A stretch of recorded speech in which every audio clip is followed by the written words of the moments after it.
बिस्मिल्लाहिर्रहमानिर्रहीम, अस्सलाम वालेकुम, गुड मॉर्निंग, बखैर सुबह के रंग एम न्यूज़ के संग में मैं हूं नाज़िश खटक और मेरा साथ दे रहे हैं मुश्ताक की उम्मीद है आप सब लोग खैरियत से होंगे, जहां पर भी होंगे खुशबाश होंगे। ख़वातीन और हज़रात, इस्लामाबाद की इस वक्त सूरत हाल ये है कि तेज़ बारिश का सिलसिला सुबह से ही जारी है और जिसकी वजह से मौसम काफ़ी खुशगवार हो गया है।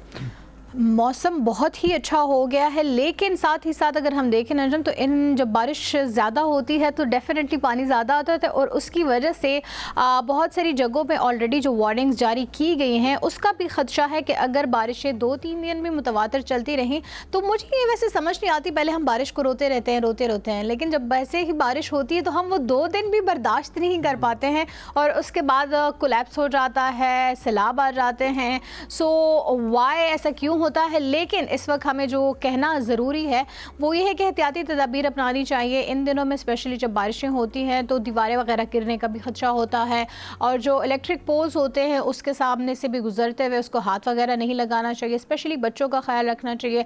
मैं भी जब आज इनफैक्ट ऑफिस आ रही थी तो इतना ज़्यादा अब सड़कों पर पानी जो है वो जमा हुआ था कि गुजरना मुश्किल हो जाता है। तो स्पेशली बच्चों का ख्याल रखें, बच्चों को स्कूल ड्रॉप करते हुए मेक श्योर करें कि वो सही सलामत गेट के अंदर पहुंच गए हैं। अदरवाइज़ ये होता है कि हम लोग बाहर ही छोड़ जाते हैं, लेकिन कोई ना कोई खुदा न ख्वास्ता बच्चा गिर जाता है तो चोट भी लग सकती है। और दूसरी चीज़ ये कि ड्राइव करते हुए ख़ास ख्याल रखना चाहिए। इनफैक्ट आज जब हम भी आ रहे थे तो हमें भी थोड़ा सा देर सवेर का जो है वो शिकार हो जाता है इंसान, क्योंकि जब बारिश होती है तो अगेन वही सिचुएशन होती है। हर कोई हड़बड़ी में घूम फिर रहा होता है, जा रहा होता है, किसी को ऑफिस पहुंचना होता है, किसी को बच्चों को स्कूल ड्रॉप करना होता है, तो किसी को इतना ख्याल भी नहीं होता। लेकिन इन दिनों में ही अपनी पेशेंस का जो है वो मुजाहरा करना चाहिए। और अब आई थिंक हम प्रोग्राम का बाकायदा आगाज़ करेंगे। पहली जो ख़बर है वो भी हमारे पास यही है कि दुनिया चूँकि शदीद गर्मी और तबाकुर मौसम के लिए इस वक्त हम देख रहे हैं तासुरात हर जगह यही पाए जा रहे हैं, तो तैयार होनी चाहिए। अक़वाम मुत्तहिदा ने इस बार जो है एक बहुत बड़ी वार्निंग जारी कर दी है। उनके मुताबिक ज़िली इदारे और आलमी मौसमियाती तंजीम ने ख़बरदार भी किया है कि जून से अगस्त 2026 के दौरान अल नीनो के पैदा होने का इम्कान 80% तक पहुंच गया है, जिसके बायस दुनिया भर में शदीद गर्मी, खुश्क साली, गैर मामूली बारिशों और दीगर मौसमी शिद्दत के वाक़यात में इजाफा हो सकता है। आलमी मौसमियाती तंजीम के मुताबिक बहरुल काहिल के वस्ती और मशरकी इस्तवाई इलाकों में समंदर के पानी का दर्जा हरारत मामूल से गैर मामूली हद तक बढ़ रहा है, जिसके नतीजे में अल नीनो की सूरत हाल तेज़ी से तश्कील पा रही है। एग्जैक्टली रिपोर्ट में यह भी बताया गया कि जून से अगस्त के दौरान दुनिया के बेशतर हिस्सों में मामूल से ज़्यादा दर्जा हरारत रिकॉर्ड किए जाने का इम्कान है, जबकि मशरकी अफ्रीका के बाज़ इलाकों में बारिशें कम हो सकती हैं। जनूबी एशिया में मानसून मामूल से कम रहने का खदशा है, जबकि वस्ती अमरीका में भी खुश्क और गर्म मौसम मुतवक्के है। माहिरीन के मुताबिक एल नीनो के बायस ज़राअत, पानी के ज़खायर, तवानाई के शोबे और सेहत आमा पर गहरे असरात मुरतब हो सकते हैं। इसीलिए हुकूमतों और मुतल्लिका इदारों को पेशगी इक़दामात करने की ज़रूरत है। थोड़ी देर पहले जिस चीज़ का आप भी जिक्र कर रही थी कि जब बारिशें होती हैं तो फिर उसके बाद फौरी तौर पर अलर्ट्स और वार्निंग जारी किए जाते हैं।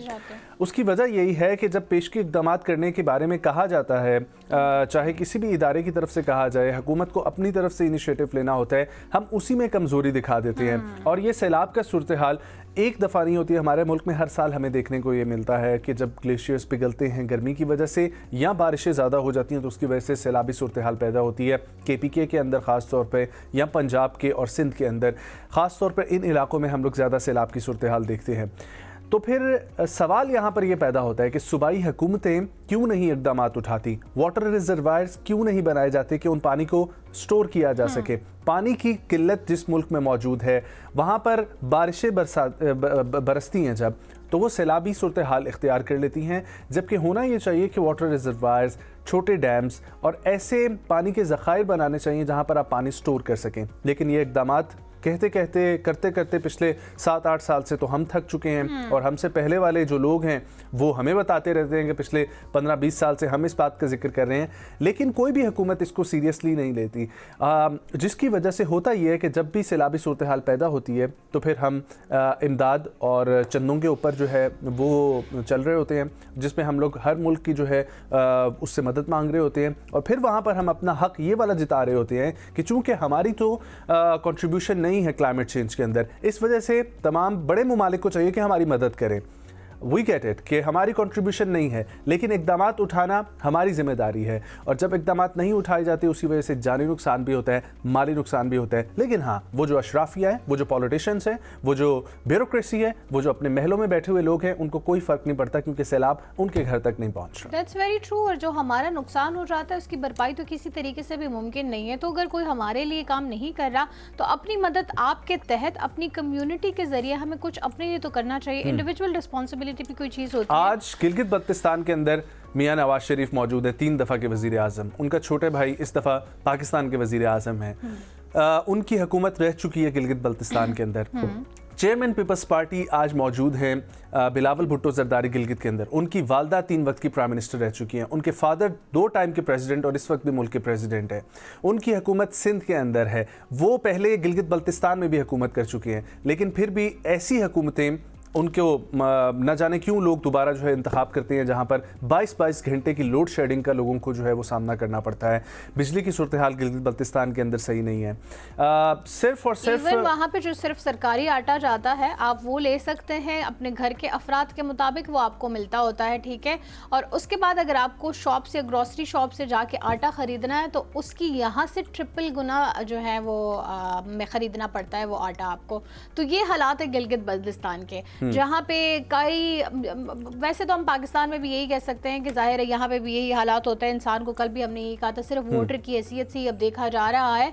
लेकिन वो भी वोटर्स हैं, लेकिन उनको तो आई थिंक वो जो बिल्कुल बेसिक नीड्स होती है उनकी तो वो भी नहीं पूरी की जा रही।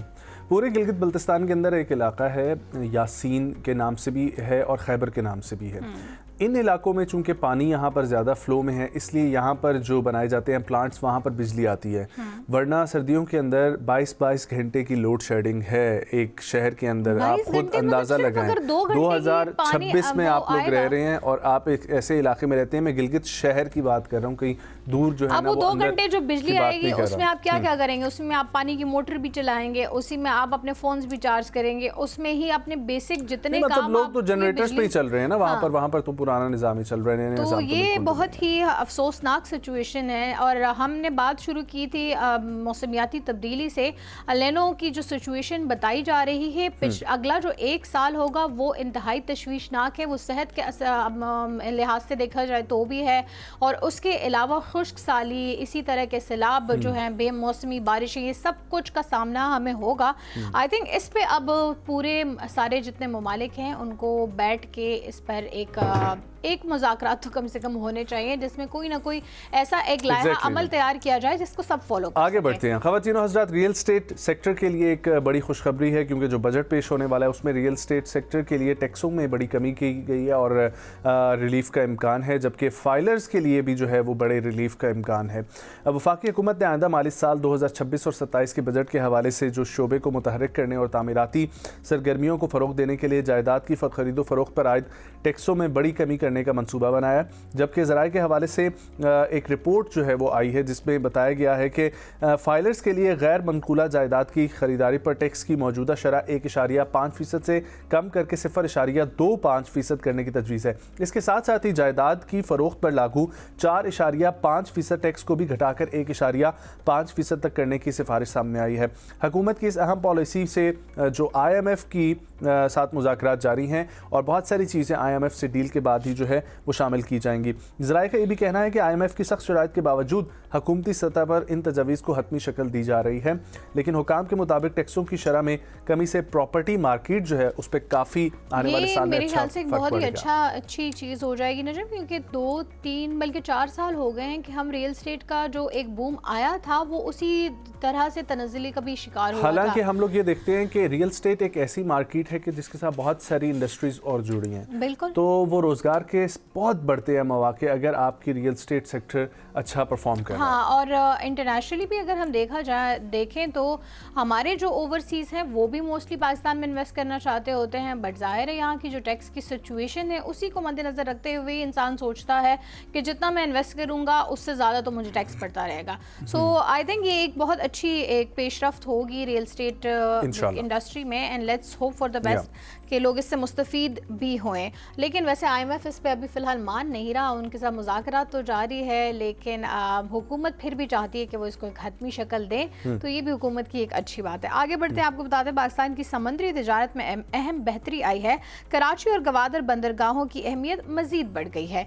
कैसे जी? खलीज में जारी लड़ाई और बहरी रास्तों में रुकावटों के बायस पाकिस्तानी बंदरगाहों पर तजारती मसरूफियात तेज़ हो गई।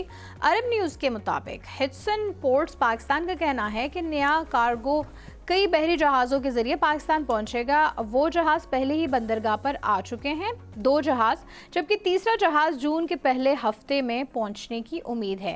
गैर मुल्की मीडिया के मुताबिक कराची में हिडसन पोर्ट्स टर्मिनल 4000 नए ट्रांसशिपमेंट कार्गो संभालेगा, जिसके बाद मार्च 2026 तक मजमूई तादाद 14300 से बढ़ जाएगी। खलीजी खत्ते में रुकावटों के बायस बैनुल-अक़वामी शिपिंग कंपनियां दूसरे रास्ते के तौर पर पाकिस्तान की बंदरगाहों को अहमियत दे रही हैं।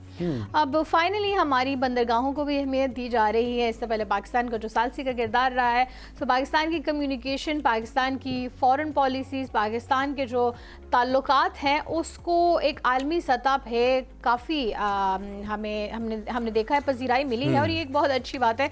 फाइनली हम भी कहीं जो है किसी न किसी तरह से हर जगह अपना नाम बनाने की कोशिश करेंगे, चाहे वो इसी तरह मैरी टाइम्स में हो, चाहे हमारे सफारती ताल्लुकात हो, बेहतर होंगे तो ही हमारे मुल्क में भी कामयाबी आएगी। चलें जी, होप फॉर द बेस्ट कि ऐसा कुछ हो जिसके समरात हमें भी मिले, क्योंकि वरना तो जो कुछ ऊपर होता है वो ऊपर ही रह जाता है, नीचे तक कुछ भी मुंतकिल नहीं होता। अंदरूनी मामलात वैसे आगे बढ़ते हैं। ख़वातीन हज़रात, सिर्फ एक लफ्ज़ बम ने जो है वो एक पूरी फ्लाइट का रुख ही तब्दील कर दिया। कैसे, आइए आपको वो बताते हैं। अमेरिका से स्पेन जाने वाली ये फ़्लाइट थी, जहाँ पर एक ब्लूटूथ का नाम जो है वो बॉम्ब के नाम से रखा गया था, और जो अमला था वो इतना बेवकूफ़ था कि उन्होंने उसकी जांच किए बगैर पूरे के पूरे जहाज़ को वापस मोड़ दिया। जांच तो की गई पर पता नहीं। मीडिया रिपोर्ट्स के मुताबिक यूनाइटेड एयरलाइंस की परवाज़ 236 हफ्ते के रोज़ न्यूयॉर्क एल्बर्टी इंटरनेशनल एयरपोर्ट से स्पेन के शहर पालमाडी मायोराका के लिए जो है वो रवाना हुई थी, जहां पर बोइंग 767 तैयारे में तकरीबन 190 मुसाफिर और 12 अमले जो है उसके अफराद सवार थे। परवाज़ को रवाना हुए तकरीबन 3 घंटे गुजर चुके थे। अचानक सिक्योरिटी खदशात के बायस पायलट ने तैयारे का रुख वापस मोड़ दिया। इतलात के मुताबिक परवाज़ के दौरान मुसाफिरों को अपने ब्लूटूथ आलात बंद करने की हिदायत दी गई, ताहम एक डिवाइस मुसलसल सिस्टम में बॉम्ब के नाम से जाहिर हो रही थी, और अमले की जानिब से मुतअद्दिद ऐलानात के बावजूद मुतल्लिका डिवाइस की शनाख्त न होने पर सिक्योरिटी खदशात बढ़ गए। तैयारे की बाहिफाजत लैंडिंग के बाद तमाम मुसाफिरों को उतार लिया गया और कानून नाफिज करने वाले इदारों ने जहाज़ की मुकम्मल तलाशी ली। अमरीकी transportation security administration TSA, customs and border protection CBP और दीगर इदारों ने भी इजाफी जाँच पड़ताल की, और सारे इदारे बेवकूफ़ निकले जिनको ये चीज़ नहीं समझ आई। बाद तहकीकात में मालूम हुआ कि मशकूक डिवाइस दरअसल एक 16 साल मुसाफिर की फिटबिट स्मार्ट डिवाइस थी जिसका नाम बॉम्ब रखा गया था। That's it. वो एक फिटबिट डिवाइस थी जिसका नाम बॉम्ब रखा गया, लेकिन मुझे ये समझ नहीं आ रही कि जिस दौरान में वो पूछ रहे थे ये डिवाइस किसकी है, ये डिवाइस किसकी है, तब वो बच्चा क्या कर रहा था, वो बता क्यों नहीं रहा था। अच्छा कि हाँ, 3 घंटे परवाज भी करते रहे, उसके बाद दोबारा जाना जाहिर है, और बच्चा जो है वो इसी तरह खामोश बैठा रहा, वाह वाह है उस पर। वैसे उसको भी कोई अभी तक एक्शन नहीं लिया गया। क्यों लेना चाहिए एक्शन? वो 16 साल का बच्चा है। हाँ, बच्चा तो ना हुआ ना, 16 साल का हुआ तो बच्चा कहाँ से हुआ, लेकिन फिर भी वो इतना तो एटलीस्ट बता सकता था मेरे ब्लूटूथ डिवाइस का नाम ये है। वैसे अच्छा किया उसने, जो मतलब 190 पैसेंजर्स को उसकी वजह से जो उसकी वजह से नहीं, उनकी बेवकूफ़ी की वजह से, अमले की बेवकूफ़ी की वजह से कहा जा सकता है, पर जाहिर है वो कोई रिस्क भी तो नहीं लेना चाह रहे थे ना। लेकिन एक उनको बॉम्ब ब्लूटूथ पे नजर आ रहा है। हाउ कैन मतलब कैसे वो बहुत ही ज्यादा एडवांस हो गए हैं ना नजम। आगे बढ़ते हैं जी, आपको बताते हैं एडवांसमेंट की तरफ ही हम जा रहे हैं। तो आपको बताएं कि फ्रांस में नफ्सियाती मरीजों के इलाज की जिम्मेदारी अब गधों के सुपुर्द कर दी गई है। इतने एडवांस हम हो गए हैं। फ्रांस में कायम एक नफ्सियाती अस्पताल ने जहनी सेहत के इलाज के लिए गैर मामूली तरीका इख्तियार किया है, जहाँ मरीजों की डिप्रेशन, इज़्तिराब और जहनी दबाव को कम करने के लिए गधों की मदद ली जा रही है। अमरीकी खबर रसा इदारे एसोसिएटेड प्रेस के मुताबिक ये मनसूबा फ्रांस में अपनी नौइयत का एक वाहिद पहला तजुर्बा समझा जा रहा है। दारुल हुकूमत पेरिस के मज़ाफ़ात में सरसब्ज़ शादाब माहौल और तारीखी इमारतों से घिरा हुआ एक वेल अवार्ड अस्पताल है, मरीजों को रिवायती तिब्बी इलाज के साथ एक मुनफरिद और पुरसकून तजुर्बा भी फराहम कर रहा है कि वो गधों के साथ वक्त गुजारते हैं, उन्हें सैर करवाते हैं, उनकी देखभाल करते हैं और जज्बाती ताल्लुक कायम करते हैं। nice. हालिया सेशन के दौरान भी मुतअद्दिद मरीजों ने गधों के साथ खुशगवार वक्त गुजारा और रुखसत होते हुए उन्हें गले भी लगाया। हाँ, वैसे मैं आपको एक चीज़ बताऊं कि ये सिलसिला गधों के साथ आई डोंट नो क्यों हो रहा है, वैसे ये घोड़ों के साथ तो ये एक थेरेपी की जाती है कि आप उसको गले लगाते हैं और उसके सांस को महसूस करते हैं, उसकी दिल की धड़कन को, और अपनी धड़कन और उसकी धड़कन थोड़ी देर बाद आपको ऐसे लगती है कि मैच हो गई है। और फिर ऐसा होता है कि 1 मिनट में कोई 13 दफ़ा या 14 दफ़ा जो है वो सांस आप दोनों ले रहे होते हैं और वो थेरेपी होती है एक, जिससे आपका जो है ना रिलीज होती है टेंशन आपकी और आप जो है वो एहसास में वापस आते हैं। वैसे कहा जाता है कि इंसान अगर 40 सेकंड तक अगले इंसान को गले लगाए तो ये होता है कि उसका बहुत ज़्यादा किसी हद तक जहनी तनाव उसका बिल्कुल ख़त्म होने को लगता है। और अगर उसी को ही कंटिन्यू रखा जाए, इसीलिए कहते हैं डॉक्टर्स के दिन में एटलीस्ट 3 बार जो है वो गले लगना चाहिए ताकि आपका जहनी दबाव जो है वो कम होता रहे।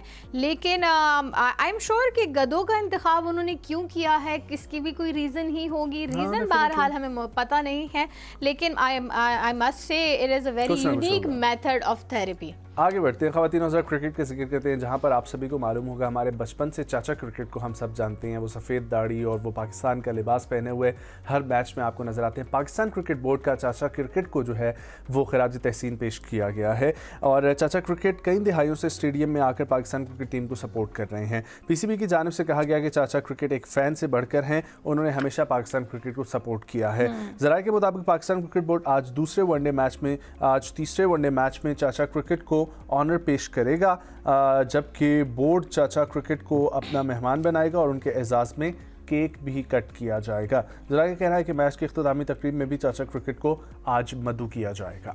वैसे मैं भी जब से देख रही हूँ ना, तो मैच जब भी देखे उससे एक चीज़ जुड़ी हुई मुंसलिक हमेशा हमने देखी है और वो चाचा क्रिकेट ही रहे हैं।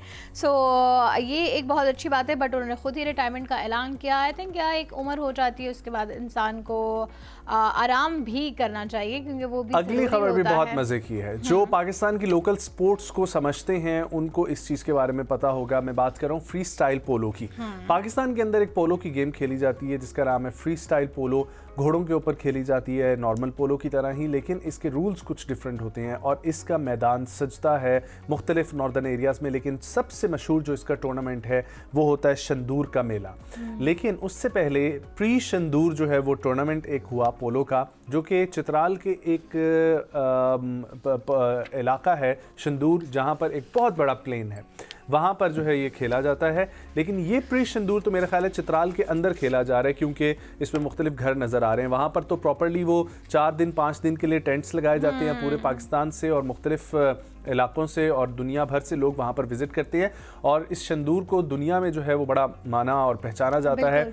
लेकिन इसमें मज़े की बात यह है कि GB स्काउट्स और चित्राल स्काउट्स इनके दरमियान में अक्सर ये मुकाबले होते रहते हैं और हमेशा रवायत बरकरार रही है, चित्राल स्काउट्स हमेशा जीतता हुआ। इस बार भी चित्राल ही जीता। प्री टूर्नामेंट की हम लोग जो आपको बात बता रहे हैं उसमें भी चित्राल ही जीत गया और आप अवाम का जोशो खरोश जो है वो देख सकते हैं कि फाइनल मैच में जो है वो प्री शंदूर पोलो टूर्नामेंट 2026 में शानदार मुकाबलों के बाद जो है वो इख्तिताम पजीर हुआ है, जहां पर चित्राल स्काउट्स ने बेहतरीन खेल का मुजाहरा करते हुए चित्राल लीवीज़ ए को जो है वो 4 के मुकाबले में जो है वो हराया है 4 गोल करके। फाइनल मैच में दोनों टीमों के दरमियान सनसनीखेज मुकाबला देखने में आया। ताहम इख्तिताम पर चित्राल स्काउट्स की टीम कमांडर सूबेदार मेजर असरार वली खान को मैन ऑफ द टूर्नामेंट जबकि हवलदार आसिफ हुसैन को मैन ऑफ द मैच करार दिया गया है। वैसे सोचने वाली बात है ना नजर, मुझे घोड़े पे सफ़र करना या घोड़े पे वैसे ही जो राइडिंग लोग करते हैं शौकिया, वो भी बड़ा मुश्किल लगता है। फिर उस पे आप जो हैं वो पूरा टूर्नामेंट खेल रहे हैं, so it must be very सनसनीखेज। और ये बड़े मज़े की गेम होती है। इसमें आप कभी लाइव इसको देखें ना तो उसमें मुख्तलिफ तजुर्बात होते रहते हैं, मुख्तलिफ इंसिडेंट्स होते हैं और काफ़ी खून खराबे वाले इंसिडेंट्स भी इसमें होते रहते हैं, जिसमें आप घोड़े से गिर जाते हैं, ठीक है, घोड़े ज़ख्मी हो जाते हैं और बड़ा प्यारे प्यारे वाक़यात भी देखने को मिलते हैं कि अगर आप घोड़े से गिर गए हैं तो घोड़ा, चूँकि हर तरफ घोड़े दौड़ रहे हैं, तो घोड़ा आपके ऊपर आके अपनी 2 टांगें यहाँ पर रख के या शील्ड कर लेता है। एग्जैक्टली। और फिर वो किसी को ऊपर ये आने बात नहीं कर रहे देता। थे ना इससे पहले आप थेरेपी की कि जो आपका घोड़ा होता है आपसे आपको और उसको आपसे इतना लगाव हो जाता है, इतना उन्स पैदा हो जाता है। अगर पाकिस्तानियों ने ये जाके अभी तक गेम नहीं देखी है तो एक दफ़ा प्लान करें, शंदूर का मेला विजिट मैंने भी करें, नहीं देखी। वर्थ वॉचिंग है, आपकी लाइफ का एक कमाल का एक्सपीरियंस बस ठीक हो गया जी, हम अपनी टीम से कहेंगे अगली बार हमारे ऑफिस वाले हमें भेजते हैं, हम कवर भी कर लेंगे और हम देख के भी आ जाएंगे क्योंकि मैंने भी नहीं देखी। आगे बढ़ते हैं जी। और अगली जो खबर है वो फीफा वर्ल्ड कप 2026 से रिलेटेड है, जिसमें 1248 खिलाड़ियों की शमूलियत का ऐलान किया गया है। इवेंट तारीख का सबसे बड़ा टूर्नामेंट बन गया। फीफा वर्ल्ड कप 2026 के लिए तमाम 48 टीमों के स्क्वाड्स फाइनल हो गए हैं। रवा इवेंट में मजमूई तौर पर 1248 खिलाड़ी शामिल होंगे। दुनियाई खेल का सबसे बड़ा event FIFA football world cup का आगाज़ 12 जून से होगा। अमेरिका, मैक्सिको और कनाडा की मुश्तरका मेज़बानी में होने वाला ये टूर्नामेंट पहला फुटबॉल वर्ल्ड कप है जिसमें 48 टीमों को शामिल किया गया है। टूर्नामेंट में शरीक टीमों को 12 ग्रुप्स में तकसीम किया गया और हर ग्रुप 4 टीमों पर मुश्तमिल है, जबकि मजमूई तौर पर 104 मैचेस खेले जाएंगे। फीफा वर्ल्ड कप 2026 के लिए तमाम टीमों के स्क्वाड्स फाइनल हो गए हैं। इवेंट में मजमूई तौर पर 1200 से ज़ायद खिलाड़ी शामिल होंगे, जिसके साथ ही रवा इवेंट फीफा वर्ल्ड कप तारीख का सबसे बड़ा इवेंट होगा। 300 इस दफा तो वैसे भी ये बड़ा इवेंट है क्योंकि 3 ममालिक में कंटिन्यूसली एक ही वक्त में 357 खेला जा रहा है। खिलाड़ी पहले खेल चुके हैं फीफा वर्ल्ड कप में, बट इस बार जो है और 1200 से ज़ायद हैं। सो आई मस्ट से एक बहुत ही ह्यूज एक इवेंट होगा और वैसे भी 104 मैचेस पर रहे हैं तो जाहिर है इतना बड़ा इवेंट होगा। Let's hope for the best. जो जिन लोगों को फुटबॉल से ज़्यादा लगाव है उनके लिए एक बहुत बड़ी ये खुशखबरी है। लेकिन मुझे इतना खास वैसे समझ नहीं आती फुटबॉल की, so I am not such much a fan. पहले सेगमेंट हमारा खत्म हो जाता है, एक वक्फा शामिल करते हैं, वापस आएंगे और बात करेंगे आने वाले बजट के हवाले से। कहीं मत जाए, हमारे साथ रहिए।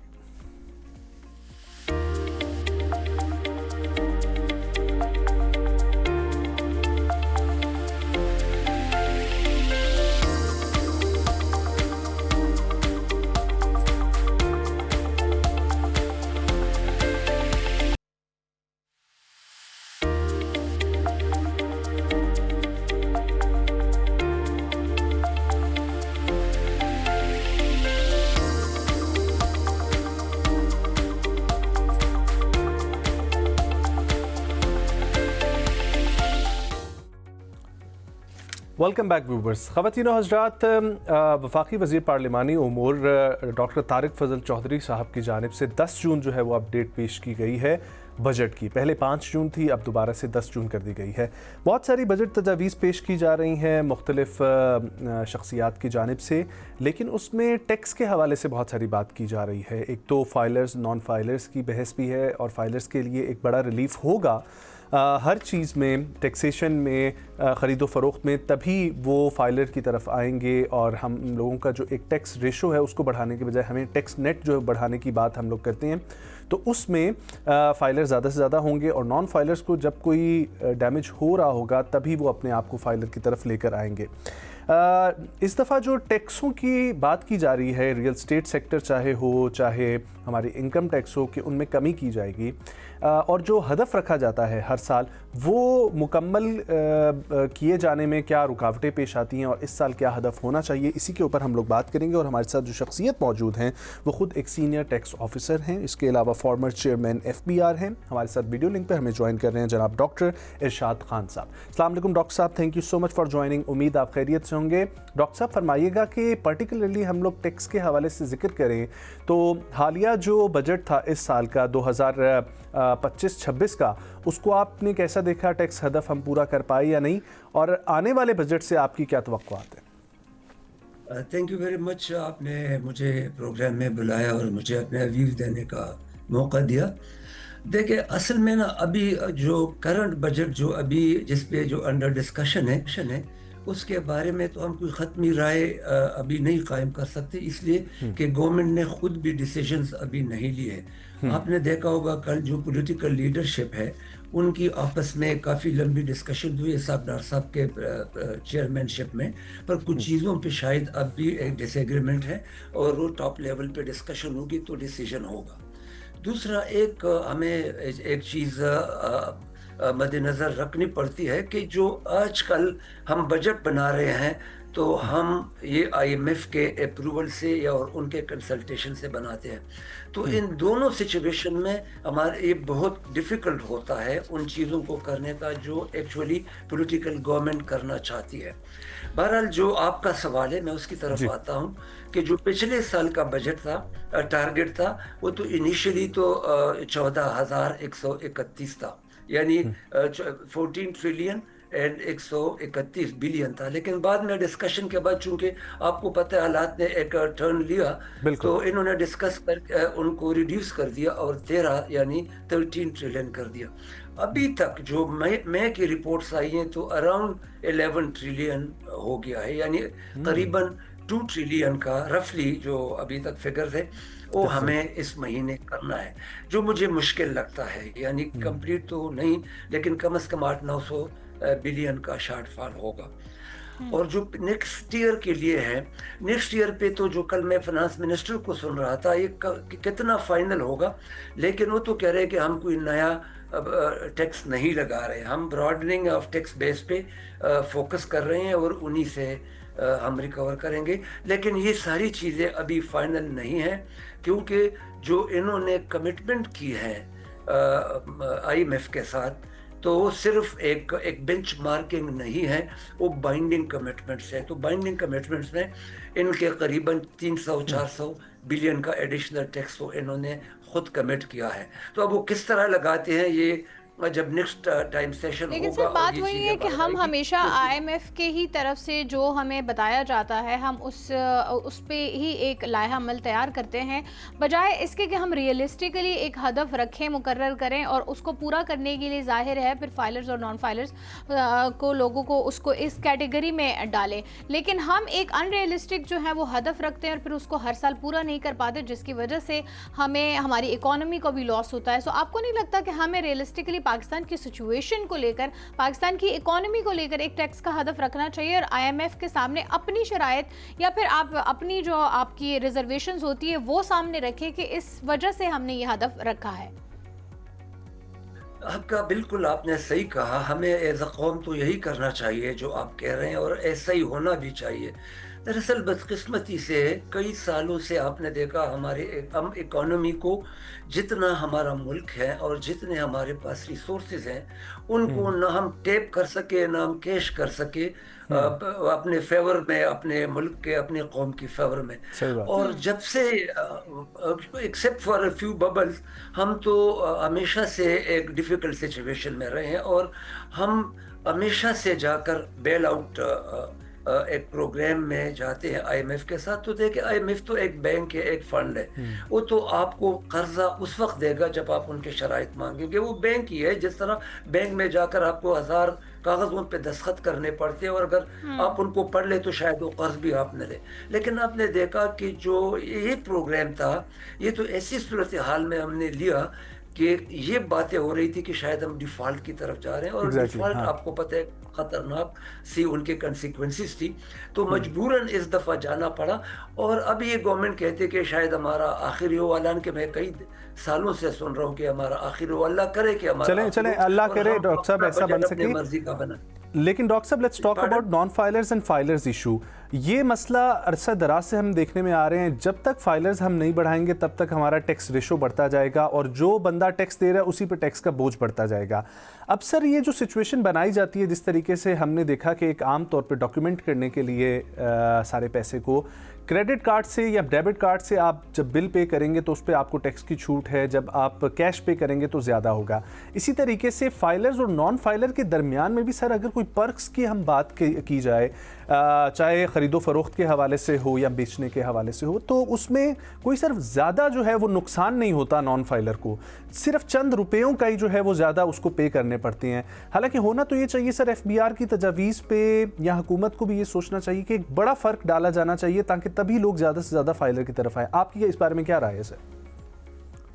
देखिए मैं बिल्कुल, आप सही कह रहे हैं, मैं आपके साथ एग्री करता हूँ। ये एक, मैं तो इसको समझता हूँ कि एक डिस्परेट मूव है एफबीआर की तरफ से, इसलिए कि ये अभी तक जो नॉन फाइलर्स है उनको बहुत से कोशिश के बाद भी उनको फाइलर नहीं बना सके, और अगर इनको कहीं सक्सेस मिली भी है तो वो बहुत नामिनल सी है। दरअसल उसमें एफबीआर को आप मुर्द इल्ज़ाम नहीं ठहरा सकते।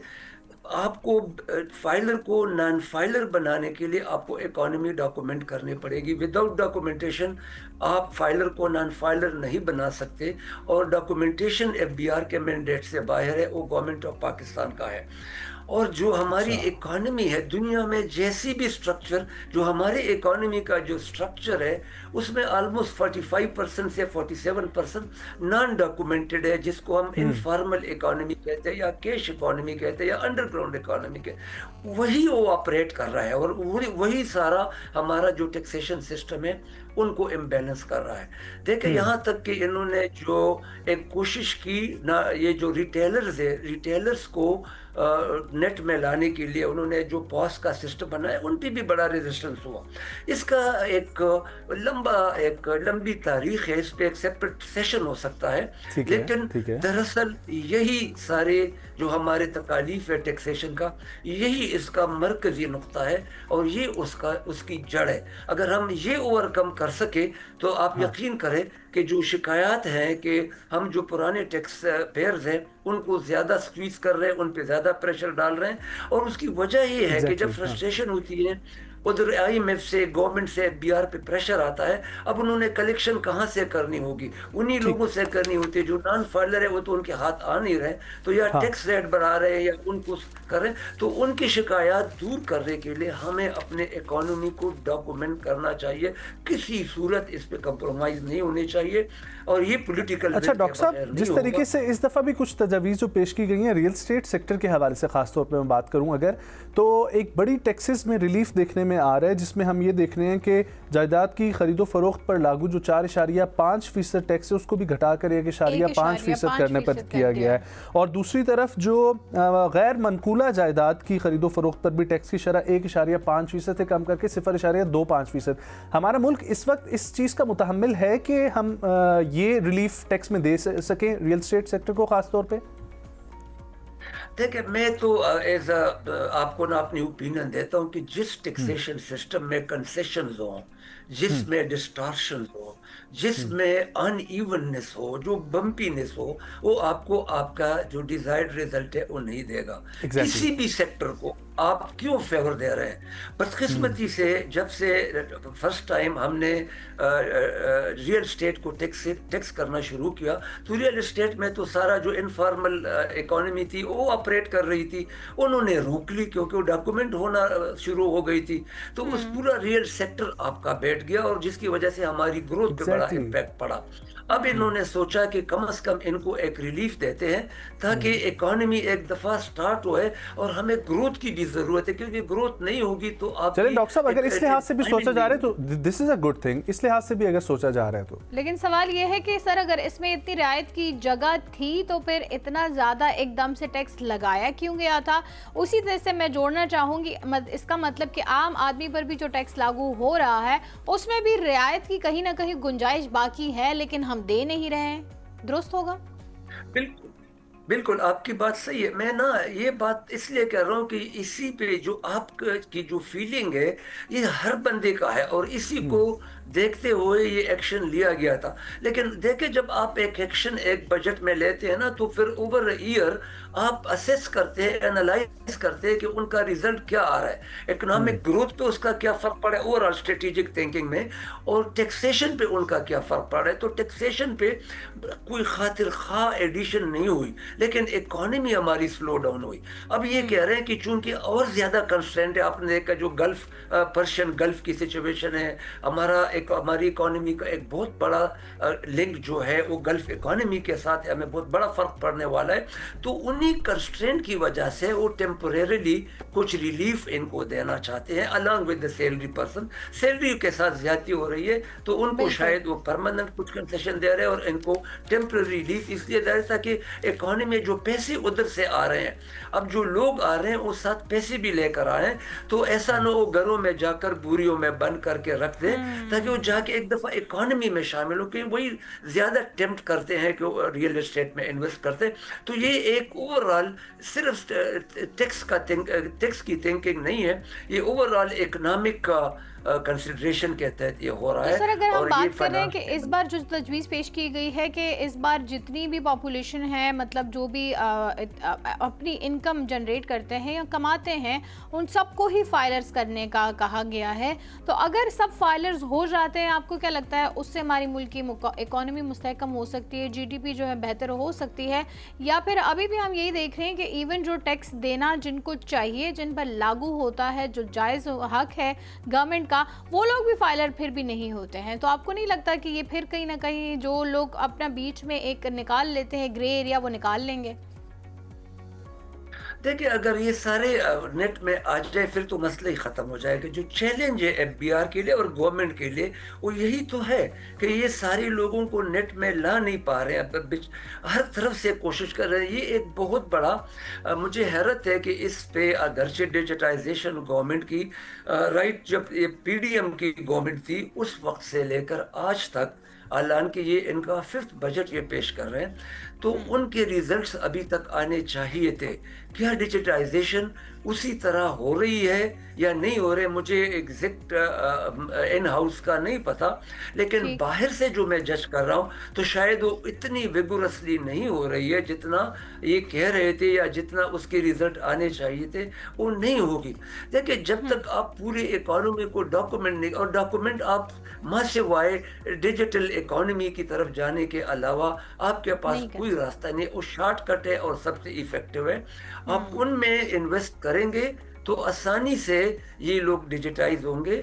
आप अपने जो इंडिविजुअल्स है उनका जो नेशनल आइडेंटिटी कार्ड है उनके साथ सारी चीज़ें लिंक कर दे, आपको सारा डेटा आ जाएगा। बट मुझे हैरत है कि इतनी ज़्यादा इन्वेस्टमेंट के बाद डॉक्टर भी साहब, अभी तक कोई खातिर खा नतीजा नहीं आया। डॉक्टर साहब, जो खातिर खा नतीजा नहीं निकल पा रहा, और इसके ऊपर हर हुकूमत में हम देखें बात करते हुए हर चेयरमैन एफबीआर इसकी तरफ कोशिश करते हुए हमें नजर आता है, लेकिन क्या कोई टैक्स पेयर्स जो रजिस्टर्ड नहीं हो रहे या ऑलरेडी जो टैक्स पेयर्स हैं उनके दरमियान और एफबीआर के दरमियान कोई ट्रस्ट डेफिसिट है, इस वजह से ये सिलसिला नहीं आगे बढ़ पा रहा? नहीं, मैं ना एफबीआर तो एक एक एक रिकवरी या एक कलेक्शन टूल है, ये तो ठीक एक है, एग्जीक्यूटिव बॉडी है ठीक है। जो हम इसको एक्चुअल गवर्नमेंट के काम साथ है। अगर जोड़ दें तो टैक्सेशन को तो गवर्नमेंट के दरमियान एक जो ट्रस्ट डेफिसिट है। ये न, मैं ये नहीं कह रहा, मैं ये कह रहा हूँ कि एफबीआर ने तो वही करना है जो ला में होगा। देखिए, कुछ अनफॉर्चुनेटली जो लोग हैं जो बड़े, हमें ना डायरेक्ट टैक्स की तरफ जाना चाहिए, और जो बड़े लोग हैं उनको बड़ा कंट्रीब्यूशन करना चाहिए, जो टैक्सेशन का प्रिंसिपल है। हम टैक्सेशन को ना सिर्फ एक सोर्स ऑफ रेवेन्यू कंसिडर कर रहे हैं, और जितना जल्दी और जितना आसानी से कलेक्ट कर सकते हैं तो हम उस तरफ जाते हैं, जो गलत है वो पूरे फिलॉसफी को डिफ्यूज करता है। टैक्सेशन जो है एक जो सबसे strongest tool of social justice है। आपको अदालतों से इंसाफ नहीं मिलता अगर आप इनकम डिस्ट्रीब्यूशन नहीं कर पा रहे हैं, अगर आप गरीब तबके तक पहुंच नहीं रहे हैं, तो फिर अनरेस्टी होगा आपके खिलाफ। सोसाइटी जो है वो स्टेट को कन्फ्रंट करेगी, सिटीजन सोसाइटी को कन्फ्रंट करेगा, और एक एनार्किक सिचुएशन होगी जिसकी वजह से लोग टैक्स देना बंद कर देंगे। मैं अगर टैक्स दे रहा हूं तो मुझे ये भी तो पता चलना चाहिए कि मेरा टैक्स कहाँ खर्च हो रहा है। लेकिन डॉक्टर साहब, बिल्कुल आपकी बात दुरुस्त है, लेकिन डॉक्टर साहब कहाँ पर प्रॉब्लम आ रही है? जहाँ पर जब हमने जिक्र किया तो एफबीआर डिजिटल ट्रांसफॉर्मेशन की तरफ भी जा रहा था, लेकिन उसके बावजूद ये मैनुअल इंटरफेरेंस सर कहाँ से आ जाती है जिसकी वजह से लूप होल जो है ना वो बन जाते हैं? मैं एग्जैक्ट तो ये नहीं बता सकता कि इनका लूप को, बट मैं बिल्कुल मैं भी समझता हूँ कि इनको ये क्विकली करना चाहिए था। ऑलरेडी एक जो पिछले रिफॉर्म्स में हुआ था, काफ़ी इनको प्रोग्रेस हुई थी।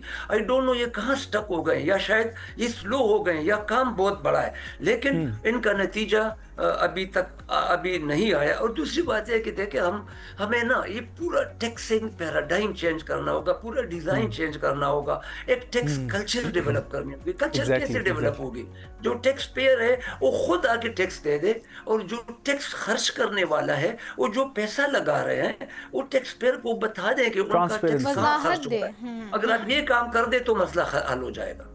बिल्कुल ऐसा ही है। अच्छा सर, ये जो हम हर बार ये बात करते हैं, स्पेशली हम लोग जो सैलरी पर्सनस होते हैं, कि हमसे माहाना भी टैक्स जो है हमारी सैलरी में कटता है, उसके बाद फिर डायरेक्ट एंड इनडायरेक्ट टैक्सेस। हाँ, और उसके बाद जब भी हम कोई चीज़ लेने जाते हैं, हर प्रोडक्ट पे भी हमें टैक्स देना पड़ता है। सो आपको नहीं लगता कि इसको भी हमें एक सिस्टम के तहत, कि अगर हम माहाना एक बार ऑलरेडी टैक्स दे रहे हैं तो उसके बाद दोबारा देने की ज़रूरत नहीं होनी चाहिए, या फिर उसके बरक्स हमें भी कुछ मराआत मिलनी चाहिए?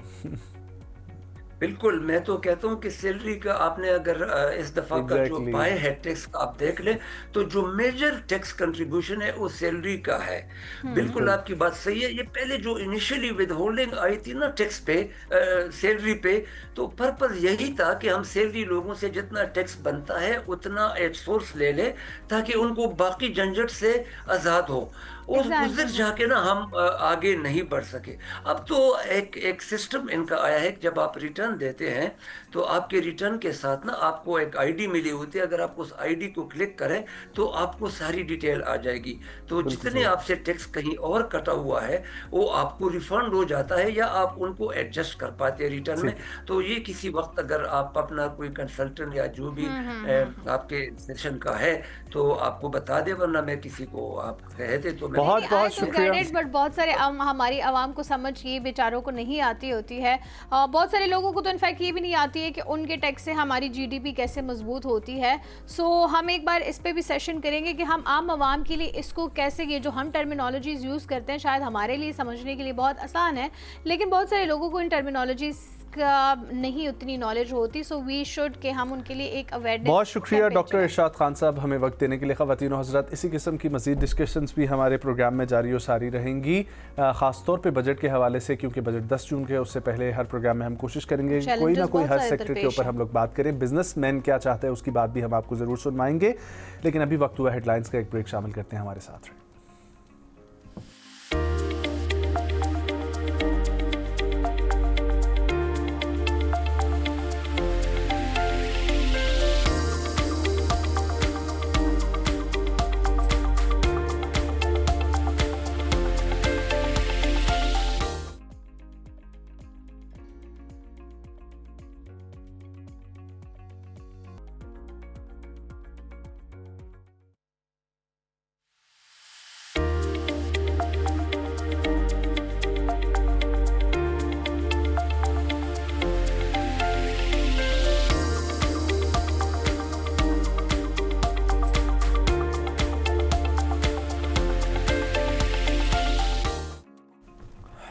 Welcome back. और अब बात हो जाए थोड़ी सी मौसम की। हम तो स्टूडियो में बैठे हैं, लेकिन बाहर का मौसम क्या है ये भी जानना ज़रूरी है। और साथ ही साथ सिर्फ मौसम इसलिए भी नहीं कि हम जान सके कि मौसम खुशगवार है कि नहीं, मौसम हमें किस चीज़ की आइडेंटिफिकेशन दे रहा है, आगे के दिन कैसे हो सकते हैं, किन किन चीज़ों पर ख्याल रखना चाहिए और क्या चीज़ें एहतियाती तदाबीर अपनाने चाहिए।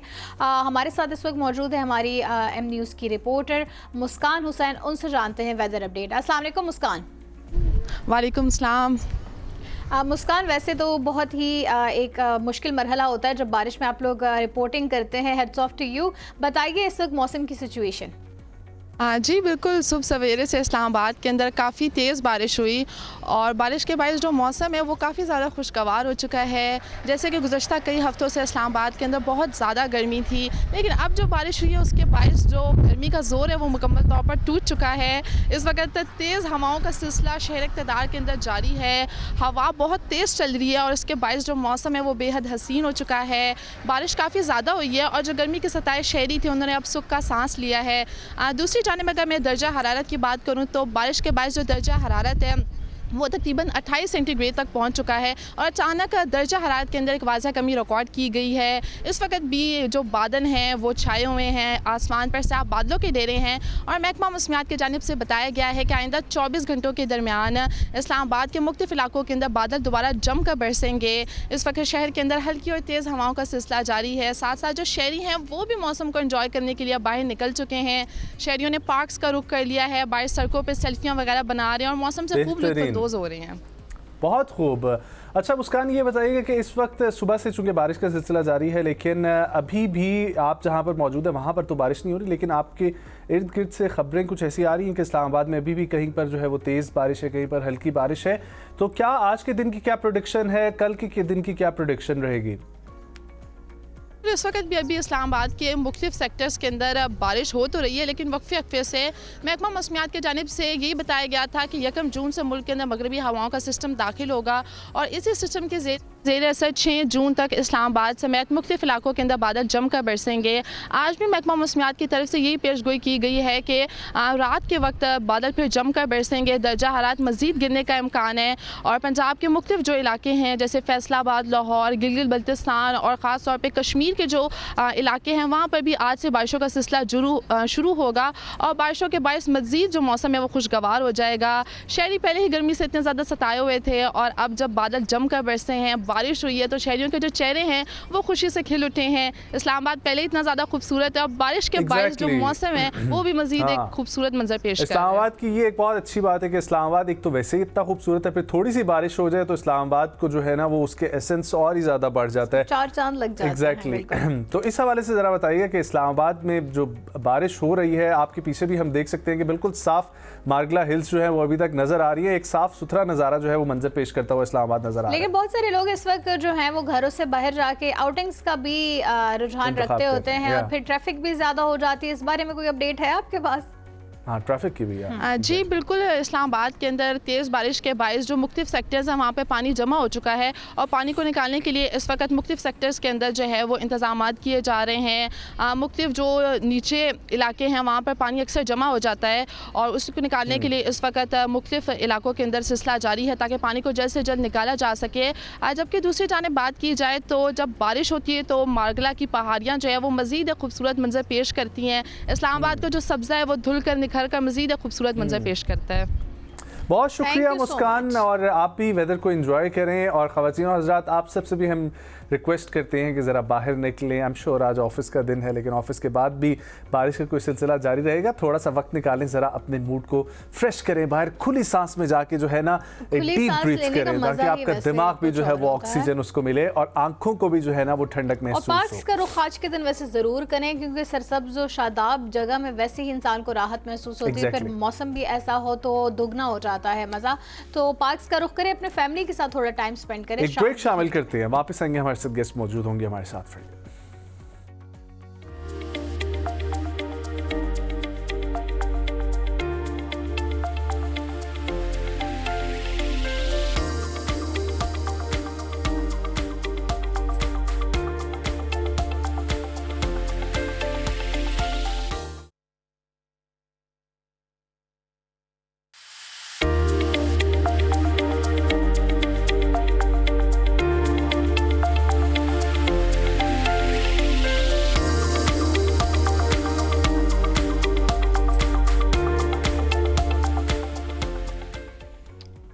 वेलकम बैक नाज़रीन। और जहां हम बात करते हैं हमेशा से कि ख़वातीन को हर शोबे में आगे बढ़ चढ़ कर आना चाहिए, वहीं पर बहुत सारी ऐसी ख़वातीन हैं जो बहुत सारा कुछ कर रही हैं, जैसे कि कोई पोइट्री में भी है, कोई स्केचेस बनाता है, कोई पेंटिंग्स करता है, कोई किसी न किसी तरह के बिज़नेस में इन्वॉल्व है।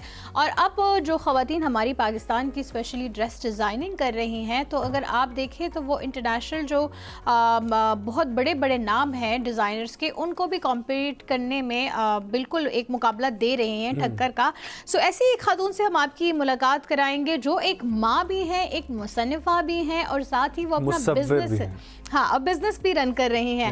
एक तो ऑलरेडी जब हम ये बात करते हैं तो मैनेज करना, बैलेंस रखना, ये हमारे माइंड में आ जाता है कि कैसे करती होंगी, और साथ ही उनसे ये भी जानेंगे कि कारोबार चलाने के साथ साथ कितने चैलेंजेस दरपेश होते हैं एक खातून को। आपकी मुलाकात कराते हैं जी शुमाइला खालिद से। अस्सलाम वालेकुम। वालेकुम अस्सलाम। Thank you for coming. Specially बारिश के दिन निकलना बहुत मुश्किल होता है।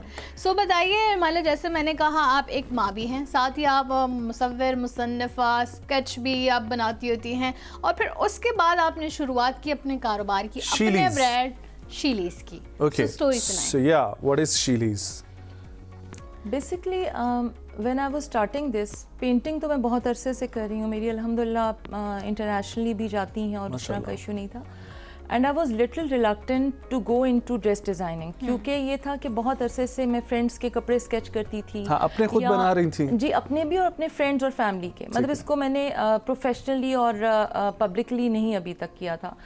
तो आई वॉज लिटिल रिलक्टेंट। तो मेरे फादर जो थे, I went to him and I asked him कि अबू जी वो ये ना हो कि जिल ऑफ ऑल ट्रेड्स हो जाए और मास्टर ऑफ नन हो। जैक ऑफ ऑल तो माय फादर सेड कि नहीं, आप एक इंसान को तो अल्लाह ने दुनिया मुसख्खर करने के लिए भेजा है, यूनिवर्स मुसख्खर करने के लिए भेजा है। तो एक इंसान में बहुत से टैलेंट्स हो सकते हैं, तो ज़रूर कोशिश करनी चाहिए। और अल्हम्दुलिल्लाह मुझे कभी प्रॉब्लम नहीं हुई। मुझे लगता है मेरा जो आर्टिस्ट या अंदर का आर्टिस्ट जो है वो कपड़ों में भी वेल ये वाला मसला मेरे साथ भी बहुत रहता है कि इनफैक्ट कल ही हम इस हवाले से बात करते थे कि आप अपनी स्पेसिफिक नीश जो है वो फाइंड करने में आपको टाइम लगता है, और आपको कहीं ना कहीं ये होने लग जाता है कि कहीं मैं jack of all and master of none ना हो रहा हूँ। इसलिए मैं और मेरी wife we both use master of jack of all, ठीक है। Very So, इस nice, तरीके से हम लोग इसको जो है ना यूज Good करते हैं। strategy. वेल माशाल्लाह से आप के अंदर आर्टिस्ट तो था शुरू से, तो फिर जब इस तरफ आई आपको बेसिक्स तो सब खुद पता थी, इसीलिए आप खुद भी अपने डिज़ाइन कर रहे थे कपड़े, लेकिन एक बिजनेस सोचना और उसको जो है वो शुरू Initiate करना उसमें स्ट्रेटजीज लगती हैं, So, वो उसमें क्या आपने planning बहुत थी? सारे even investment, time, energy, effort सब कुछ दरकार होता है। One of my very good friend, मैं उन्हें मेंटोर ही कहूँगी, she was pushing me towards it. और one fine day I said कि okay let's try it, why not. तो जब मैंने माय हस्बैंड वाज, मतलब उन्होंने हमेशा मुझे बहुत सपोर्ट किया एंड ही सेड कि ठीक है, जितनी इन्वेस्टमेंट हम कर सकते हैं वी विल डू दैट। तो तुम एक स्टेप अहेड लो, लेट्स सी कि किस तरह चलता है। तो when I had my first exhibition that was with some very good and renowned brands, तो मुझे जो ओनर थी उन्होंने कहा कि तुम्हारा कोई 1-2 सूट भी अगर सेल ऑफ हो जाए तो you should think yourself as a lucky person, because तुम्हारे साथ बहुत बड़े नाम है। तो मतलब in that exhibition I sold off around 13 suit. माशाल्लाह। तो अल्हम्दुलिल्लाह, तो that build up first my, time तो कोई इतना नहीं कर पाता है, अल्हम्दुलिल्लाह हाँ। मुझे लगता है उसमें थोड़ा सा इतना बड़े बोल नहीं बोलूँगी, कुछ मेरी अपनी फ्रेंड्स और क्लाइंटल अपना भी था, ठीक है। लेकिन फिर भी it was a good experience. So उसने मुझे एक पुश दिया, एक कॉन्फिडेंस दिया कि okay I can go ahead और people can like my clothes. तो उसके बाद आई स्टार्टेड इट और फिर अल्हम्दुलिल्लाह। Okay, so what's your daily process? कैसे आप शुरू करती हैं अपने दिन को, कब टाइम देती हैं अपने बिजनेस को, how you manage your home, और कैसे ये सब कुछ चल रहा है?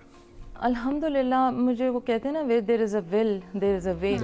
तो बस सुबह आप उठें और उसके बाद ये होता है कि दिन के काम तो वही जो आपके मास्टर्स हैं और टेलर्स हैं और अड्डा and etcetera etcetera, but after 9:30 तो जब उनके साथ डील करना पड़ा तो कैसा लगा? आप बहुत इजी थी उनके साथ या एक सेटिंग बिठाने में, बात करने में थोड़ा वक्त लगा? इंडिविजुअल को देखे काम करने में, मैं सोलो काम कर रही हूँ तो एक अलग तरह का मेरा एक्सपीरियंस होगा, मैं उसमें इजी भी होंगी। और कुछ लोगों को ये भी होता है कि उनको खुद ही सारा कुछ, और हमारी ऑडियंस आपके ड्रेसेस देख सकते हैं हमारी TV screen so how was your experience जब आप घर से बाहर निकलते हैं और आप इंडस्ट्री में काम करने के लिए आपको बहुत सारे लोगों से जो है रखनी भी पड़ती है? How was that experience being a खातून? आपको कौन कौन से जो चैलेंजेस फेस करने पड़े? नाज़िश, ट्रायल एंड एरर तो हर जगह है, और बस मुझे ये होता है कि आप ज़रा उनसे तमीज़ से बात करें। किसी भी बाहर आप जब प्रोफेशन में होते हैं, you have to keep up your grace and dignity first. जब आप उनको अच्छी तरह से बात करें तो आई नो कुछ लोग आपको तंग भी करते हैं, लेकिन अल्हम्दुलिल्लाह मुझे ठीक ही लोग मिले। अच्छा, इवन वर्कर्स भी जो मिले, एक आध को मैंने, जाहिर है मुझे उसमें से पिक एंड चूज़ करना पड़ा, लेकिन मुझे लगा कि इतना मुश्किल नहीं है। ठीक, शायद बैक सपोर्ट भी थी, अल्लाह की मदद भी थी, तो that made the things easy. चलो दैट्स वेरी नाइस। अच्छा, मुझे ये बताएं, आप कपड़ों के साथ साथ फर्नीचर एंड अप्लायंसेस का भी काम करती हैं। How that works? लाइक दोनों ही वैसे मेरे लिहाज से दोनों बिल्कुल डिफरेंट है। सो उसमें क्या फर्नीचर आप जो है वो रेनोवेट करके देती हैं या फिर what do you do? In fact basically तो मैंने कहा था कि I am a painter by profession as well, and I have been doing it for the last 15-20 years. उसके बाद ये था कि मैंने started painting on the wooden furniture, और फिर मुझे फ्रेंड्स ने ऑर्डर देनी शुरू कर दिए, तो फिर मैंने उसको और इनोवेट किया। I started making cake plates, tables, फिर उसको हैंड पेंटेड स्टार्ट किया। फिर डिकोपास स्टार्ट किया, फिर somebody told me कि it's better to do an raisin as well, तो raisin स्टार्ट किया, pewter art स्टार्ट किया। तो वो सारी चीज़ें I started taking a first, वो कहते हैं ना मिनी स्टेप्स, और वो बेबी स्टेप्स लेते लेते आहिस्ता आहिस्ता। अच्छा। लेकिन ये कि बस शौक था तो अब ज्यादा टाइम जो है वो किसको देती हैं, अपनी मुसव्वरी को या अपनी fashion designing? 9:30 onwards it's मुसव्वरी। 9:30 AM और PM? PM। और कोई मूवी लगा ली, कोई ड्रामा देख लिया, एंड आई स्टार्टेड पेंटिंग। मुझे वो वाला फोबिया नहीं है कि एक पेंटर को नीड्स टू हैड, नहीं, ये सारे क्लीशेज हैं, इट्स नॉट लाइक दैट। मुझे अच्छा लगता है, मैं टीवी लाउंज में, मेरे बच्चे भी हैं, मेरा हस्बैंड भी है, कोई टीवी लगा, मैं बात भी कर रही हूँ, आई कैन पेंट, तो मेरा माइंड जो है वो ज़्यादा फोकस्ड होता है। सो 9:30 onwards is for my painting and for my जो वुड आर्ट है उसके लिए है, और उससे पहले का दिन जो है वो घर के लिए और ये बाहर के काम। तो मतलब अब प्रॉपर्ली बिजनेस जो है वो आप रन कर रही हैं, ठीक है, और शीलीज जो है वो आपका एक प्रॉपर्ली डेली की जो है ना वर्क रूटीन का हिस्सा है। सो आपकी नीश क्या है ड्रेसेस में? I usually work with, I started with formals, semi-formals and formals, but after some time like मुझे लगा कि अब मुझे इसमें थोड़ा सा casual और cuts लाने चाहिए। ठीक है, तो अब क्या न्यू ट्रेंड्स क्या हैं? अब न्यू ट्रेंड्स इन पाकिस्तान और इन पाकिस्तान तो देखें फैशन जो है ना आजकल, जैसे हमारा जेन ज़ी और वो सारी किसी का अपना हो गया, फास्ट फैशन हो गया, फास्ट फैशन, तो वो आजकल बलून पैंट्स इन है, फर्शी इज स्टिल गोइंग ऑन, बिल्कुल। और अब हमारा दिल चाहता है कि हर साल, but shalwars are in, trousers are little obsolete now, और हर तरह की शलवार, वो पटियाला है, वो ढोलकी है, उसको स्कर्ट कट्स कर रहे हैं, वो सब कर रहे हैं। लेकिन बेसिकली तो ये ट्रांजिएंट, मैं इसे कहती हूँ, ये फास्ट फैशन है। और आप हमेशा जब भी इसको यूज़ करें, मेरी एक सजेशन होती है अपने कस्टमर से कि do not use pure fabric in these fast fashion trends, क्योंकि ये 1 साल है, मैक्स 1.5 साल तक है।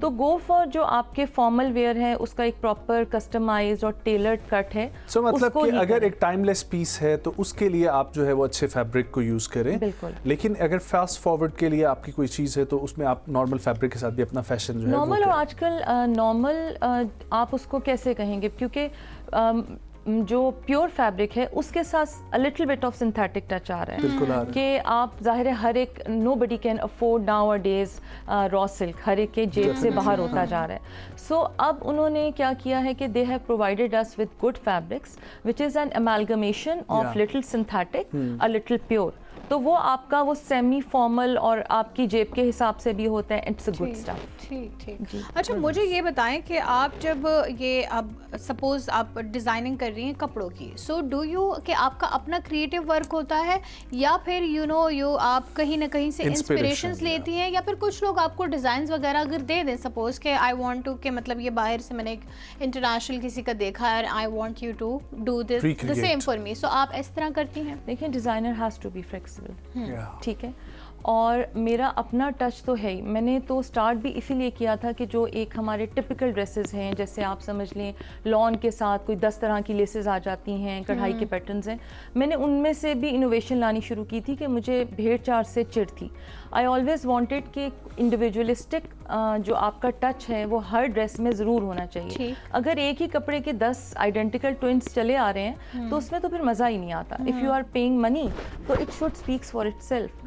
तो मुझे ये लगता है कि for example like I am a painter, मेरे कपड़ों में आपको कहीं चिड़िया, तोते, फूल छोटे मोटे नज़र आते हैं। बाज़ दफ़ा I paint myself on my clothes as well, और वो जो है ना अपना एक इंडिविजुअलिस्टिक स्टाइल वो मैं डालती हूँ ज़रूर। डेफिनेटली, तभी आप वो थोड़ा सा एम्ब्रॉयडरी अभी भी खुद ही करती हैं, या आप डिज़ाइन बना के दे देती हैं, या फिर आप अपने टेलर से बनाती हैं? I can do embroidery, hand embroidery मुझे सारे ही स्टिचेस 24 स्टिचेस आते हैं, बट मेरे पास अब इतना टाइम होता नहीं है। What I do usually is that I sketch, और मैं जो बाहर ज़ाहिर है आउटसोर्स करवाती हूँ मोस्टली चीज़ें, तो आई टेल माई अड्डा वाला या जो दूसरा मशीन एम्ब्रॉयडरी वाला है कि दिस इज़ द स्केच जो तुमने रिफाइन करना है, यू कैन डू दैट, और फिर वो कर लेते हैं। आप दुबई और कनाडा में भी काम कर रही हैं, वहाँ से कैसा रिस्पॉन्स है?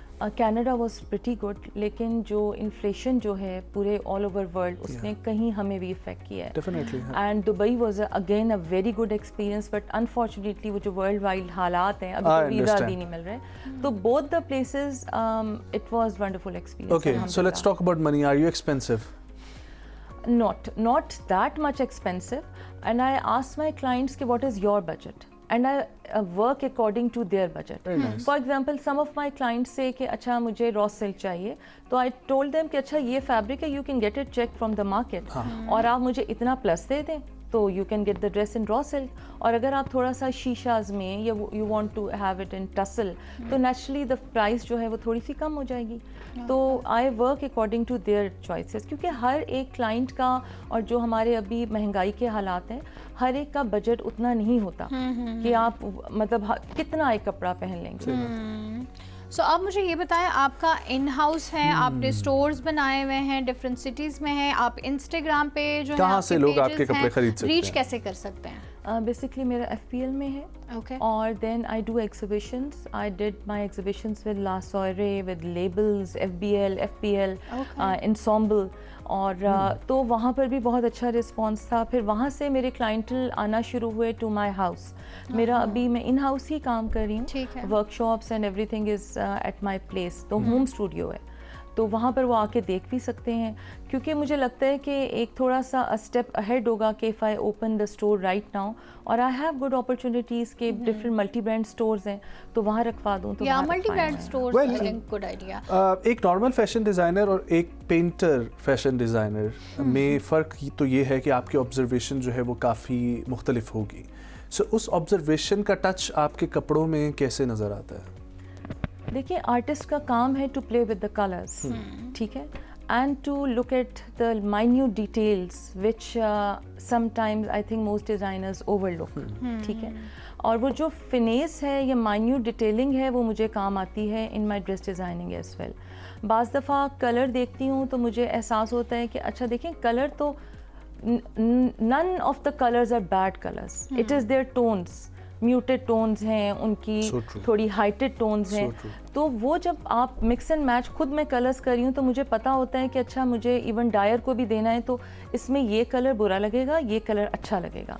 तो वो हेल्प करता है. फिर मैंने आपको कहा कि मुझे नेचर इंस्पायर्ड काम बहुत करती हूँ. आई लव लैंडस्केपिंग, तो मैं कहीं ना कहीं अपने फ्लावर्स और उसके शेडिंग डाल देती हूँ. कभी छोटा मोटा कुछ पेंट कर दिया अपने ड्रेस के ऊपर, तो वो छोटे छोटे टचेस कहीं ना कहीं आ जाते हैं. क्वालिटी इंश्योरेंस डिपार्टमेंट जो होता है हर किसी का, या रीचेक करने का, आपको मशवरे देने का, वो कौन सा आपके साथ बंदा आपकी हेल्प करता है? आपके हस्बैंड, आपकी बेटी, आपके पार्टनर्स, आपकी दोस्तें, आपके कौन करता है? हस्बैंड और बेटी तो अल्हम्दुलिल्लाह they are very supportive. Even my paintings और मेरे कपड़ों पे बहुत ज़्यादा हैं.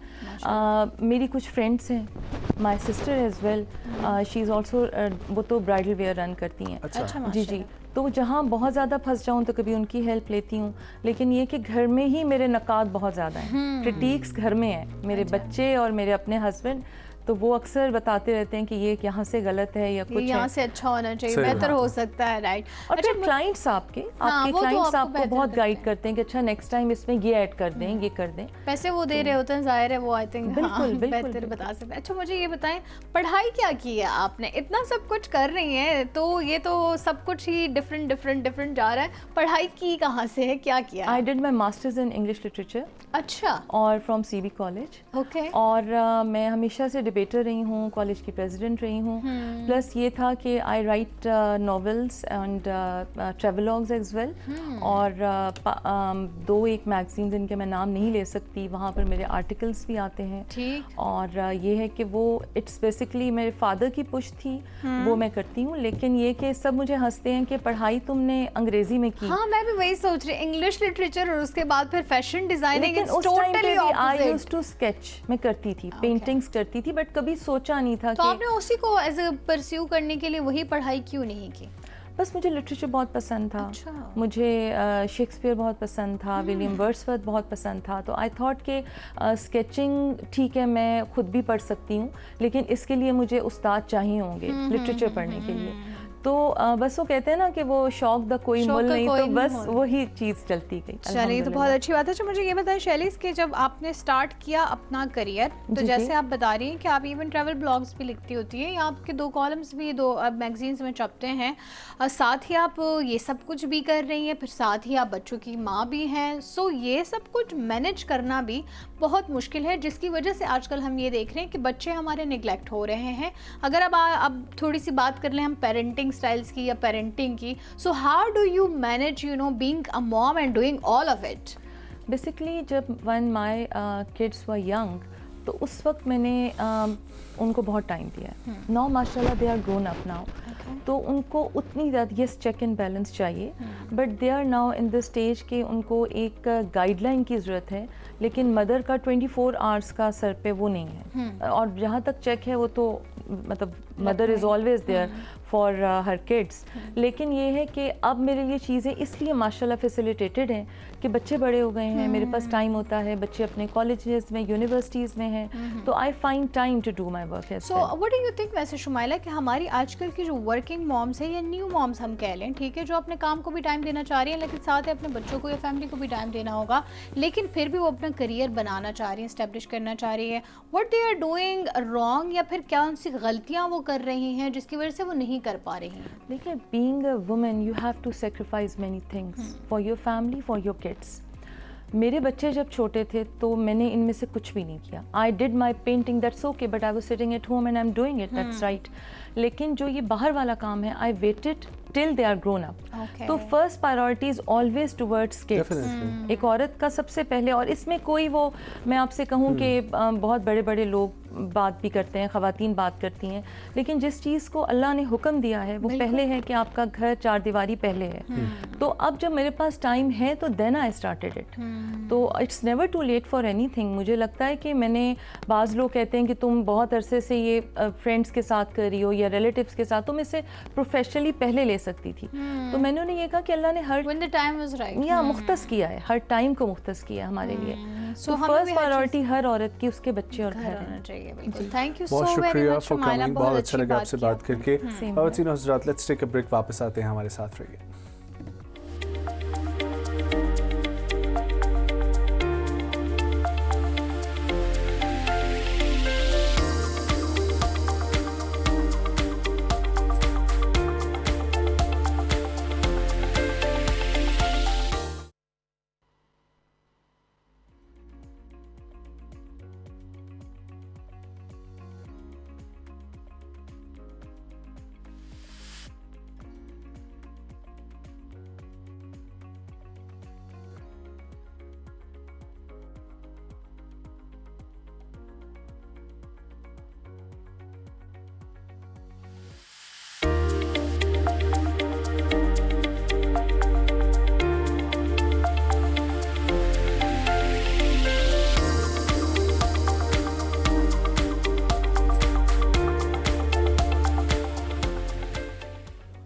Welcome back viewers. ख़वातीन और हज़रात, गिलगित बल्तिस्तान में इलेक्शन 7 जून को होने जा रहे हैं. इस वक्त तमाम तर सियासी जमातें वहाँ पर मौजूद हैं और अपनी इलेक्शन कैंपेन कर रही हैं. लेकिन उसी की तरफ, दूसरी तरफ अगर हम लोग देखें तो पाकिस्तान तहरीक इंसाफ को काफ़ी टफ टाइम दिया जा रहा है पाकिस्तान पीपल्स पार्टी और पाकिस्तान मुस्लिम लीग नवाज़ की जानिब से.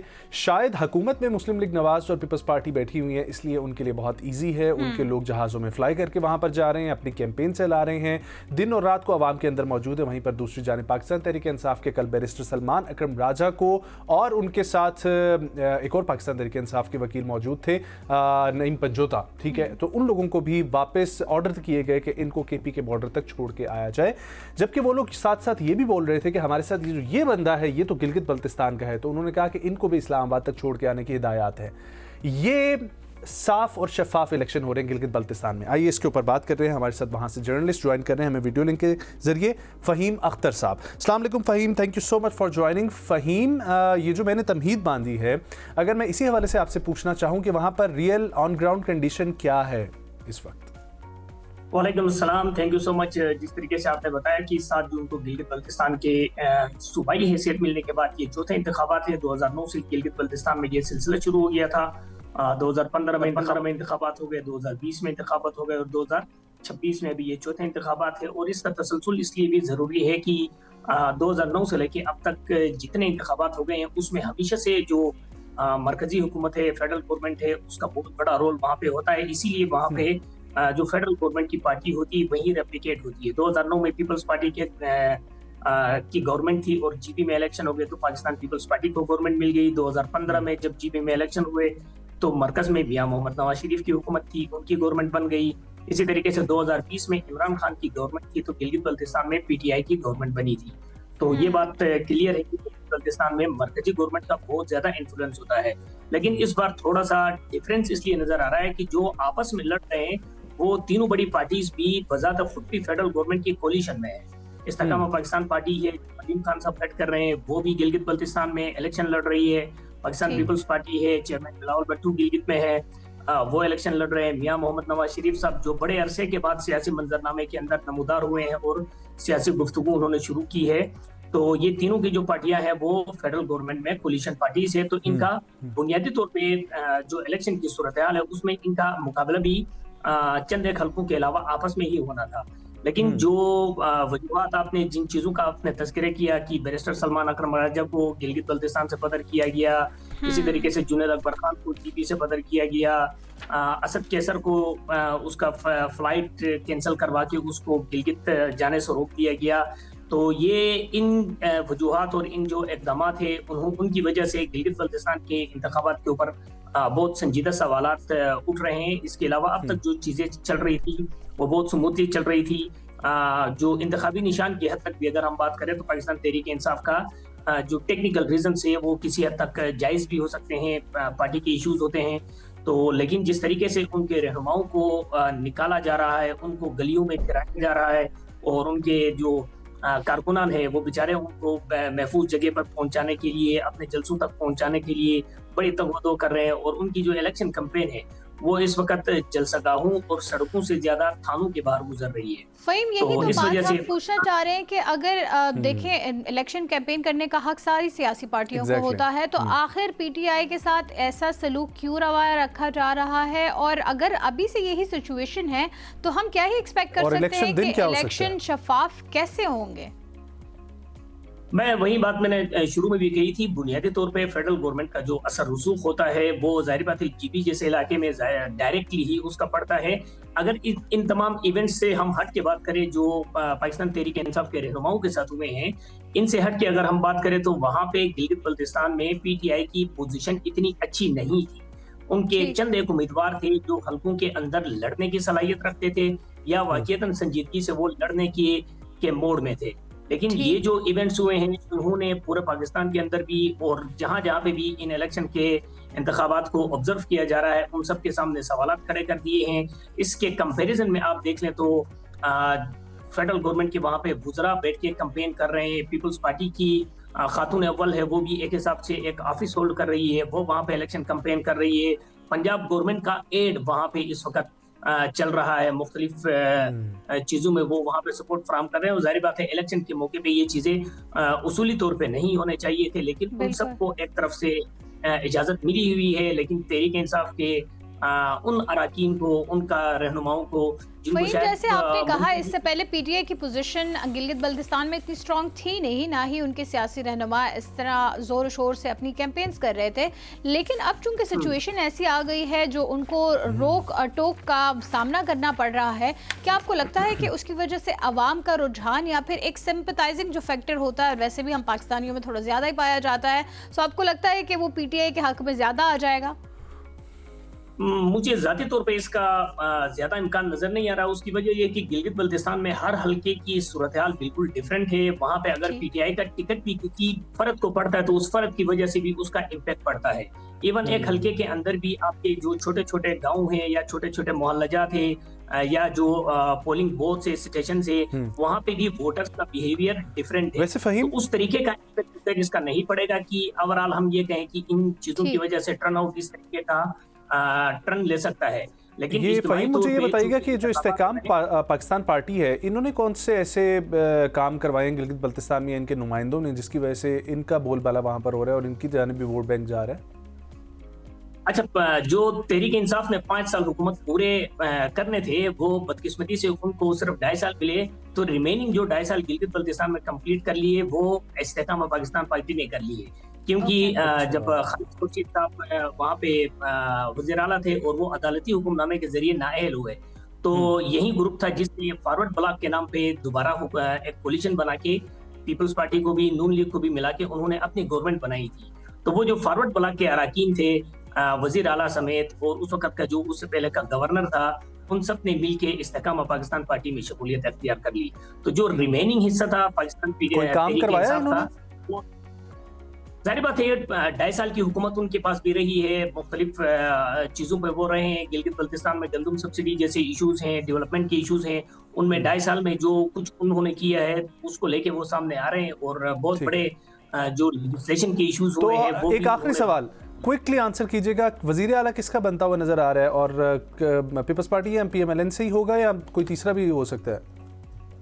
देखिए PMLN को की भरपूर कोशिश है, क्योंकि फेडरल गवर्नमेंट उनकी है। मियां नवाज शरीफ को पहली बार उन्होंने मैदान में उतारा है, लेकिन उतना आसान उनके लिए ग्राउंड नहीं है। और पाकिस्तान पीपल्स पार्टी को थोड़ा सा इस हवाले से एज मिल रहा है कि उनकी कैंपेन जो है वो बड़ी जानदार रही है, मोमेंटम उसमें नजर आ रहा है। उनके अराकीन जो है कैंडिडेट्स हैं उनकी थोड़ी सी जान उसमें नजर आ रही है उनकी इलेक्शन मुहिम के अंदर। बहुत शुक्रिया फ़हीम हमारे साथ जुड़ने के लिए। ख़वातीन और हज़रात, गिलगित बल्तिस्तान के इलेक्शंस पर भी आपको अपडेट देते रहेंगे। आज के प्रोग्राम का वक्त ख़त्म हुआ, चाहता है मुझे और नाज़िश खट्टर को दीजिए इजाज़त। अपना बहुत सारा ख्याल रखें। अल्लाह हाफ़िज़।